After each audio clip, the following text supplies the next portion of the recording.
Futbol Pressin virtual dedektivi mən Elvin Can Turan. Bu dəfə gördüyünüz kimi virtual kameralarımız Neftçi Futbol Klubunun rəsmi saytına köklənib. Gəlin nəzər salaq, görək Flaqmanın rəsmi saytı azarkeşlərə hansı operativliklə informasiyanı təqdim edir. Ümumiyyətlə sayt necə fəaliyyət göstərir? İlk öncə Azərbaycan dilli istifadəçilər üçün nəzərdə tutulmuş bölməyə daxil oluruq.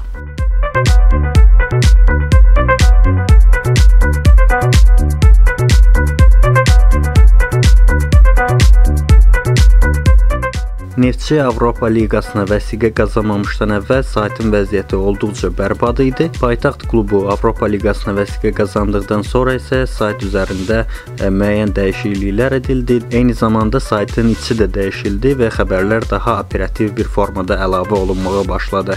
Onu da qeyd eləyək ki, sayt gözəl dizayna malikdir.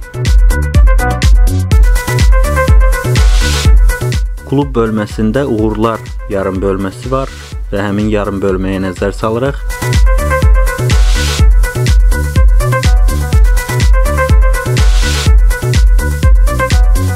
Və bura baxdığımız anda məlum olur ki, rəsmi saytın bu hissəsi yenilənmir.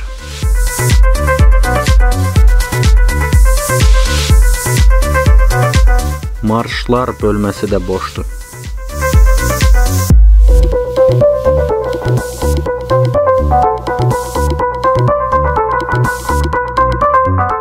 Mətbuatda bölməsində də heç bir məlumat yoxdur. Bu saytın əsas problemi isə multimedia bölməsidir. Belə ki, Neftçi ilə bağlı videolar mütəmadi olaraq saytda təqdim olunmur. Düzdür, son vaxtlar müəyyən videolar əlavə olunur, amma bu işdə mütəmadi görülmür. Demək olar ki, əksər icmalları burada tapmaq sadəcə qeyri-mümkündür. Yenə də qeyd edirəm, Neftçi Avropa Liqasına vəsiqə qazanmamışdan əvvəl vəziyyət daha kritik idi. Video qalereya bölməsi ümumiyyətlə yenilənmirdi, amma hal-hazırda bu yenilənmə olsa da intensiv və operativ deyil.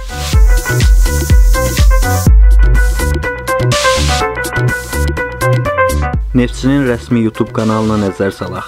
Bu YouTube kanalında isə hətta logo belə dəyişilməyib, videolar operativ surətdə əlavə edilmir. Onu da qeyd eləyək ki, bu kanal yeni açılıb və ümid edirik ki, bundan sonraki fəaliyyətində daha operativ olacaq. Flaqmanın rəsmi saytında bölmələr olduqca azdır və bundan əlavə bəziləri ümumiyyətlə yenilənmir. Saytın əsas çatışmazlığı isə online TV kanalının olmamasıdır. Bu artıq Neftçi kimi bir klub üçün böyük bir nöqsandır. Klubun rəsmi saytında fanshop bölməsi də işləmir. İngilis və rus dilli istifadəçilər üçün nəzərdə tutulmuş bölmədə də operativlik o qədər də yüksək deyil.